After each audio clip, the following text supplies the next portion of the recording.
Sabéis que ser supersticioso también trae mala suerte. Bueno, no hemos terminado todavía el día. Vamos a ver cómo termina.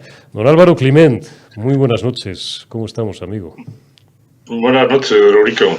Pues bien, viendo aquí digamos, la evolución de los indicadores de la economía y, bueno, las declaraciones maravillosas de nuestros políticos que nos van a llevar a un mayor desastre que todavía tenemos. Sí, te veo mala cara, hermano. No sé si es el dato de inflación, el último que hemos conocido nefasto, y la reacción de los mercados. Empezamos por ahí, Álvaro. ¿Cómo ves? Vamos a pasar de lo financiero y luego ya hablamos de cosas más concretas. Pero bueno, es que también es muy importante la economía financiera. Lo digo para los propagandistas y para toda esta panda de indocumentados que claman contra los especuladores, ya, pues es que los mercados, si no tienen liquidez, pues a lo mejor nos íbamos todos al carajo. ¿Cómo ves la evolución de las bolsas en las próximas semanas con estos indicadores? Bueno, el problema que tenemos ahora mismo es que las bolsas están muy pegadas al dato del corto plazo. Es decir, siempre hemos dicho que las bolsas descuentan expectativas y normalmente se anticipan los movimientos, tanto los buenos como los malos.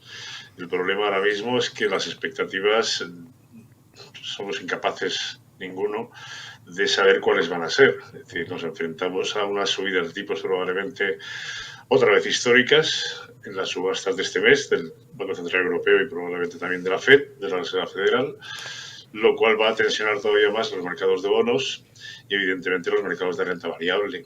Hay un factor que yo creo que empieza a ponerse encima de la mesa y es extraño que no se haya hecho antes, que es el tema de los beneficios empresariales. Es decir, la caída de márgenes que estamos viendo por los incrementos de costes, tanto de la energía como del gas, como de la luz, como de todos los diferentes componentes que estamos viendo que suben en la inflación, es evidente que, bueno, pues pone en riesgo los beneficios empresariales de los próximos 2 años, con lo cual empezaremos a ver una cascada de revisiones a la baja, lo cual va a hacer que las valoraciones de esas compañías en bolsa pues tiendan a bajar, ¿no? En cualquier caso, lo que sí estamos viendo es que la sensación en los inversores es una sensación, digamos, un poco de nervios en general, dada la masiva intervención que estamos viendo, ya no solamente por los gobiernos de cada uno de los países, sino también por los propios bancos centrales. Es decir, estamos viendo que todas las medidas que se están poniendo encima de la mesa para paliar una crisis energética, que de alguna forma ya veíamos que poco a poco iba acrecentándose antes de la guerra, pero que ha venido a empeorar con la invasión de Ucrania, está haciendo que todas las medidas que se ponen encima de la mesa pues no parezcan precisamente las más ortodoxas y mucho menos que dejen a los mercados funcionar de forma libre. Es todo intervenir, es todo topar, es todo limitar, lo cual al final lo único que hace es incentivar precisamente esa inseguridad jurídica que los inversores tanto temen y además lo que hace es incentivar de alguna forma pues una mayor deuda a futuro y que evidentemente hay que financiarla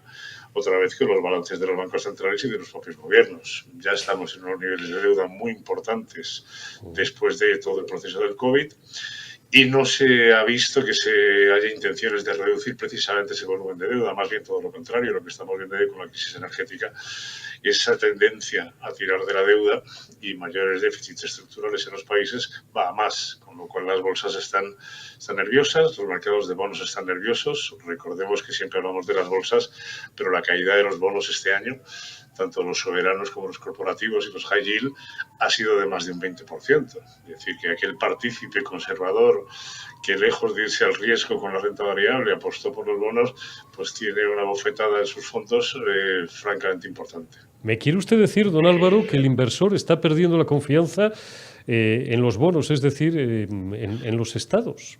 No me diga usted eso, no me lo puedo creer. Bueno, empezamos a ver ahora un cambio de tendencia precisamente por la situación de tipos de interés y las subidas recientes, pero hasta marzo yo te diría que los bonos han tenido caídas del 20-25%, lo cual aquel inversor conservador que compró un fondo mixto con un porcentaje alto de renta fija, de un 70-30, digamos, fija variable, al final se ha encontrado con una sorpresa realmente importante. Mientras las bolsas de alguna manera habían aguantado algo mejor, incluso algunas han recuperado, es cierto que bueno, pues la composición final de la cartera de ese inversor pues ha sido muy negativa por la suma de las dos caídas, tanto de la renta fija como la variable. Ahora que estamos viendo, ahora estamos viendo una tendencia distinta. Estamos viendo que precisamente los gestores de estos fondos de inversión están empezando a mirar los plazos cortos de los bonos. Hemos visto una entrada importante en los bonos a 2 años, bonos a 5 años, en donde las rentabilidades empiezan ya a estar en unos niveles por encima del 1,80, 2,25%, lo cual permite, bueno, pues tener una remuneración de la cartera algo más atractiva que la que venían teniendo en los últimos meses. Quizá las bolsas son las que ahora mismo, pues probablemente por esa subida de tipos, se están quedando un poco rezagadas y les va a costar precisamente ser un activo alternativo que pueda ofrecer una rentabilidad sin riesgo, que es lo que ofrecen los bonos, bastante complicada. La rentabilidad por dividendo de la bolsa sigue siendo alta, estamos en unos 3%, 3,5%, pero es que ya estamos viendo que los tipos en muchos de los casos van a estar por encima del 2,5-3% en activos sin riesgo, con lo cual yo entiendo que va a haber un cierto refugio de momento ahí hasta que veamos cuál es el impacto total en la economía global de este invierno, otoño-invierno que se nos viene encima y que ninguno somos capaces de saber hasta qué niveles pueden llegar los precios de la energía. ¿Qué nivel, en su opinión, don Álvaro, qué nivel de tipos sería más o menos el mínimo deseable para empezar a doblarle el pulso a esta extraña inflación, que es una inflación que no proviene de un exceso de demanda, sino de los famosos cuellos de botella y de un estrangulamiento de la oferta en muchos sectores? Yo le he oído pues, a agentes que no saben prácticamente nada de esto, como el doctor Daniel Lacalle, yo creo que a Rayo también, y algunos otros, hablar de no menos de un 4%, un 4,5%. Vamos a ver esos niveles, yo creo que en breve, ¿no? En pocos meses, ¿cree usted? Hombre, si la inflación no cede, es evidente que lo que se suele llamar el nivel neutral de tipos de interés, para precisamente evitar que las economías se desaceleren y podamos ver una cierta recuperación, normalmente los bancos centrales lo sitúan entre el 2 y 2,5%. Pero claro, teniendo en cuenta las inflaciones que estamos viendo, hoy se publicaba la de Alemania, se publicaba la de España y se publicaba la de Estados Unidos, y las tres pues han tenido sorpresas negativas, ¿no? Lo cual me lleva a pensar que esos niveles que pueden comentar tanto Rayo como Daniel sí se van a acercar al 4 o 4,5% probablemente, si no vemos un cambio de la tendencia de la inflación. Es decir, es evidente que para poder llegar a un nivel neutral en donde precisamente evites esa recesión o una desaceleración o caída soft, como llaman los sajones, pues vamos a tener que ver probablemente unos tipos de interés superiores a los que en situaciones normales deberíamos de tener. Es usted, don Álvaro, un hombre versado en asuntos también energéticos. Le voy a poner un aperitivo, que son unas declaraciones, es un total cortito, dura menos de un minuto, de Isabel Díaz Ayuso en ese debate del Estado de la Comunidad Autónoma, del Estado de la región, hablando de energía y hablando de eléctricas. Vamos a escucharlo primero, Omar, y luego lo comentamos con Álvaro Climent. Dígame qué hacen los socialistas, qué hacen ustedes en todas estas empresas. Elena Salgado, en Endesa. Jordi Sevilla, en Red Eléctrica. Beatriz Corredor, en Red Eléctrica. José Blanco, en Enagás. Narcís Serra, en Artulli. Y Antonio Miguel Carmona, a este le tengo mucho cariño, que le conocemos en la casa, en Iberdrola. ¿Qué hacen ustedes en todos esos consejos de administración de empresas que no ayudan? ¿Qué oportunidades tan buenas tienen sus amigos socialistas del puro y los poderes fácticos para recomendar a las eléctricas y a las energéticas rebajar las facturas? Qué grande es Isabel Díaz Ayuso. Pues sí. Ahí lo tiene, el figura que dice que tiene los poderes fácticos, Álvaro, que tiene los poderes fácticos en contra. Pero coño, si tiene a medio partido, que fueron todos grandísimos primeros espadas del Partido Socialista, los tiene sentados en los consejos de administración más cremita de este país, con lo fácil que tienen bajar el precio de la luz, fíjese usted. Bueno, es decir, las puertas giratorias ya sabemos todos cómo funcionan, ¿no? Tanto para los de un lado como para los del otro. En este caso, precisamente, el señor Sánchez debería de cerrar la boca, porque además ya no solamente es que acaban en estas empresas energéticas, sino que es que además tienen un problema, digamos, de salarios, porque al final lo que tienen es directamente unos salarios, para que nos hagamos una idea, un consejero de red eléctrica o un consejero en un momento determinado de cualquiera de estas compañías semipúblicas o semiprivadas, llamémoslas como queramos, está cobrando en torno de los 288.000 euros al año, 300.000, por ir 12 veces a un consejo, como mucho 14 a lo mejor. con lo cual por 14 asistencias se están llevando unos sueldos que ya les gustaría a muchos españoles en este momento poder tenerlos, y por una dedicación y una actividad bastante limitada, ¿no? Es una vergüenza porque en esta situación de crisis en la que se nos pide siempre los mismos que hagamos los esfuerzos, que pongamos las lavadoras y planchemos en unas horas determinadas, en donde estamos acostumbrados ya a pagar un precio de la luz de los 325 euros kilovatio hora, en donde nos están pidiendo de alguna manera que vayamos a la cesta de la compra intervenida y con unos precios topados que ellos consideran que tiene que ser la que tenemos que consumir. Es todo un despropósito. Es decir, ante esa situación lo menos que puedes hacer es ser un poquito más humilde y honesto y empezar a tomar medidas que efectivamente vayan al bolsillo del consumidor, algo tan fácil como deflactar el IRPF, que ya lo ha anunciado la presidenta Isabel Díaz Ayuso en Madrid. Deflactar el IRPF ya es una medida directa que dejaría dinero contantísimo en el bolsillo de los consumidores para que ellos decidiesen realmente qué van a hacer con ese dinero. Luego hemos escuchado la salvajada de intervenir los precios de los alimentos en la distribución. Pero vamos a ver que la distribución funciona muy bien, que es un mercado libre, absolutamente libre, y que trabajan con los márgenes que trabajan. De hecho, el otro día uno de los presidentes de las asociaciones decían que este año los márgenes con los que están trabajando es del 3%, cuando el precio y todos los costes que tienen derivados de los insumos les va a subir más de un 4%, y estamos hablando de un 40% del total de los costes de estas empresas.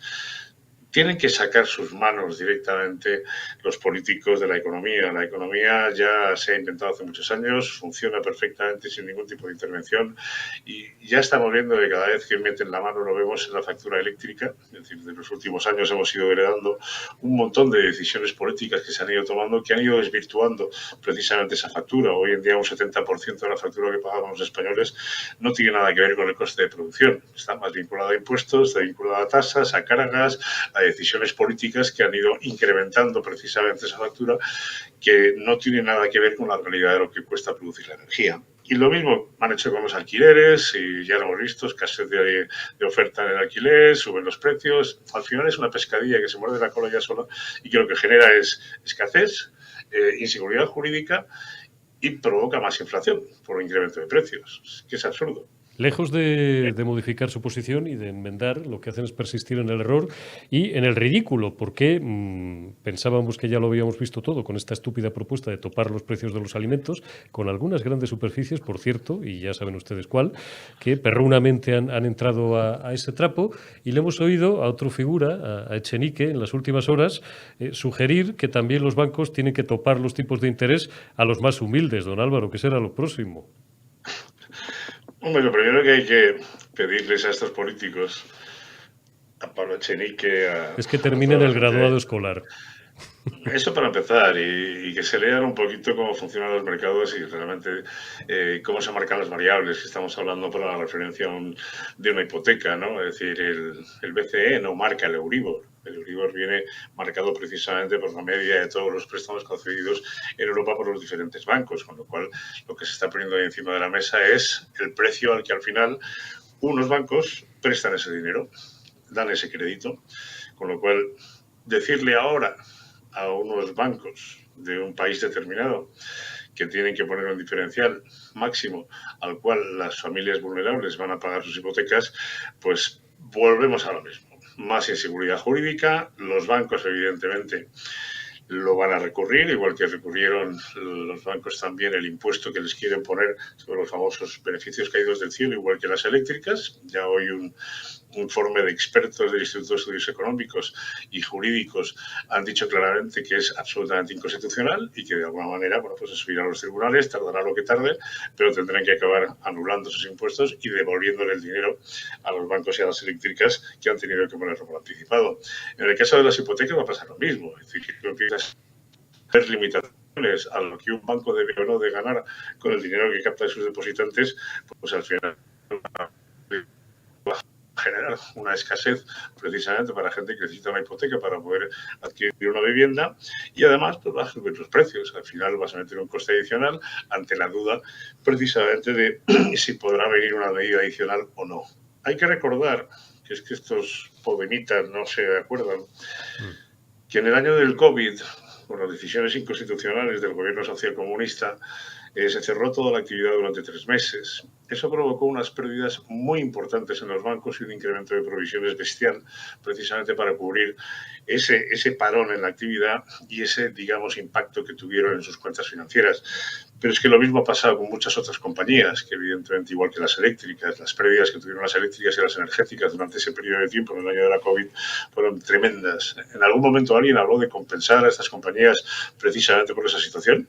Jamás lo he oído. Nunca. Es decir, ahora sí hay que meterle mano, precisamente porque estamos cerca de unas elecciones en mayo, en donde, bueno, pues aquí todo el mundo está jugando su campaña electoral, la señora Yolanda Díaz por su lado con su proyecto Sumar, los podemitas porque ven que se van a quedar fuera probablemente en las siguientes elecciones y están viendo que su proyecto se va cayendo cachito a cachito y todo lo que nos venden son ideas populistas que no van a servir para nada, no solucionan el problema de los españoles ni mucho menos, y mucho menos van a solucionar los mercados de energía, bancario y de electricidad, o sea, ni mucho menos. Da la sensación, y acabamos con esto, Álvaro, de que hemos entrado como en una suerte de tiempo de descuento, por cierto, en el peor momento posible, donde la oposición, que nadie me interprete mal lo que voy a decir ahora y lo que viene después, la oposición en lo que está, hablo de la oposición del Partido Popular en este caso, más que de Vox, que serán quienes accedan, luego tendrán que contar con el concurso lógicamente de Vox, a tenor de la demoscopia, pero que serán los que van a heredar el gobierno, y el señor Feijóo está más en no moverse, en no cometer ningún error, en no meter la pata, en no hacer ninguna tontería, algo en lo que tradicional e históricamente es experta la derecha española, y el gobierno ya da la sensación de que se la rasca todo, Álvaro, perdón por la vulgaridad. Pedro Sánchez está en su proyecto personal, no solamente se va a llevar por delante a España, sino que se está llevando por delante al Partido Socialista. Pedro Sánchez, esto no es opinión, esto es información, idlo grabando y ya os daré más detalles, tiene ya en el bolsillo la presidencia de la Internacional Socialista, lo digo aquí, aparte de seguir trabajando en varios frentes, no siendo el menor de ellos la OTAN, destrozando el PSOE, insisto, y absolutamente ya desapegado de los asuntos de gobierno. Yolanda Díaz, que es la vicepresidenta y la líder de la extrema izquierda neocomunista, está también en su proyecto personal, que a la vez es atender mínimamente sus funciones de gobierno, no atenderlas, y atender en la mayor parte de las horas que tiene su jornada laboral a ese proyecto personal y a ser la presidenta del gobierno de España. En sus sueños húmedos ella sigue acariciando eso. Y los españoles, Álvaro, y los empresarios y todos los actores económicos, a la intemperie. Bueno, es decir, estamos viendo además que tenemos 3 gobiernos en un mismo gobierno, ¿no? Y que cada uno tira por su calle de medio. Es decir, como tú bien has dicho, yo creo que Pedro Sánchez claramente está de salida. Él es consciente de que no va a renovar en Moncloa y, por lo tanto, bueno, pues no sé si será la Internacional Socialista o será la OTAN o será algún cargo en algún país de los que tanto les gusta en Latinoamérica. Es evidente que lo mismo pasa con Yolanda Díaz, están utilizando el dinero público para una campaña personal, que por cierto le está saliendo bastante rana, porque todas las encuestas que se ven no parece que el proyecto ni mucho menos vaya cogiendo fuerza, más bien todo lo contrario. Y lo mismo pasa con el otro ala extraña de Podemos, pues la Irene Montero, Belarras, etcétera, que se dedican prácticamente el día a hacer campañas que nos cuestan mucho dinero a los españoles, absolutamente absurdas, ineficaces, y que lejos de defender precisamente a la mujer, lo que está consiguiendo es que le bajen las penas precisamente de los maltratadores y violadores sexuales, ¿no? Luego, es un caos, y además yo creo que la derecha en este caso está viendo una cosa que poco a poco pues, se irá materializando. Es decir, Europa ya nos ha dado muchos toques en muchas cosas. Nos ha dado toques con el tema de las eléctricas en su día, cuando quisieron subir los impuestos. Nos han dado un toque con el tema del Consejo General del Poder Judicial, bueno, ya van 3 toques. Nos ha dado también un toque precisamente muchas medidas que se han ido adoptando, que se han presentado en su momento para el famoso tope de gas a la electricidad, que luego acabó en la excepcionalidad ibérica. Y yo creo que Europa, no nos olvidemos, ya ha puesto encima de la mesa para España 140.000 millones. Y el otro día, la propia Unión Europea, Eurostat, vino a confirmar que efectivamente España era el peor país en ejecutar esos fondos sin llevarlos a la economía productiva. Con lo cual va a llegar un momento en el que la Unión Europea ponga pie en pared y acabe ya mandando el mensaje definitivo a España de que o empezamos a cambiar las cosas, empezamos a entrar en una senda democrática y empezamos a separar los poderes, tanto legislativo, ejecutivo y jurídico, que de alguna manera acabará llegando. Y yo creo que Sánchez lo sabe, los podemitas lo saben, Yolanda Díaz lo sabe y Feijóo lo sabe. Es decir, Feijóo sabe que si espera pacientemente hasta las elecciones de mayo, la economía y el invierno y los altos precios de la energía se va a llevar por delante a este gobierno. Seamos realistas, gobiernos con inflaciones por encima del 10%, de más de 2 dígitos, acaban donde acaban. Les guste o no les guste. Y la inflación no está precisamente en manos del gobierno controlarla, porque en muchos casos, como tú bien has comentado, nos viene importada por un shock de oferta, por los cuellos de botella y por una demanda de gas en este momento que no va a remitir en invierno, sino que se va a mantener, incluso vamos a ver precios todavía superiores, porque hay que ir reponiendo esas reservas que no duran más de 2 meses y medio en los principales países. Y luego además estamos viendo que muchas empresas energéticas, tanto en Alemania como en Suecia, están ya recibiendo rescates. Hoy Alemania aprobaba un paquete de 67.000 millones precisamente para líneas de crédito para sus empresas energéticas, porque ya Uniper ha sido rescatada, recordemos que es la filial de Fortum, la noruega, y al final pues tienes países como Finlandia, que ya han puesto encima de la mesa un paquete de más de 20.000 millones, Suecia está haciendo exactamente lo mismo con una compañía suya, Suiza exactamente igual, Reino Unido exactamente igual. Es decir, la situación es mucho más preocupante de lo que parece y, como he dicho antes, al final todo este proceso lleva a mucha más deuda. Es decir, si ya teníamos unos niveles de deuda preocupantes, evidentemente esto lo va a acrecentar. Y con una subida de tipos de interés y con una tendencia de tipos de interés, como tú bien has dicho, hacia un 4,5%, el servicio de la deuda que está ahora, bueno, pues lo podíamos más o menos llevar bien, teníamos unos crecimientos de BIP relativamente estables y permitían pagar esos gastos financieros, se van a acabar disparando. Hoy veíamos la subasta de letras a 3 meses y 9 meses, estoy hablando de 3 meses y 9 meses, y prácticamente han más que duplicado el tipo de intereses que se han concedido ese dinero con respecto a la última subasta.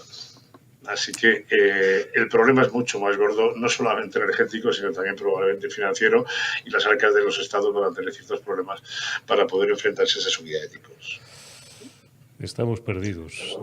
Como decían en mi tierra, Señor, llévame pronto. Portugal, espérame. O abandonad toda esperanza. Mira, vamos a terminar con una cita clásica, a ver si los podemitas que nos ven y nos graban se alfabetizan un poco. Abandonad toda esperanza, dejar escrito Dante hace unos cuantos siglos ya en su Divina Comedia, a ver si leen algo estos podemitas. Don Álvaro Climent, cuídese mucho. Le envío un abrazo y hasta la próxima. Igualmente, muchas gracias, Eurico. Buenas noches. Un abrazo, Álvaro. Buenas noches.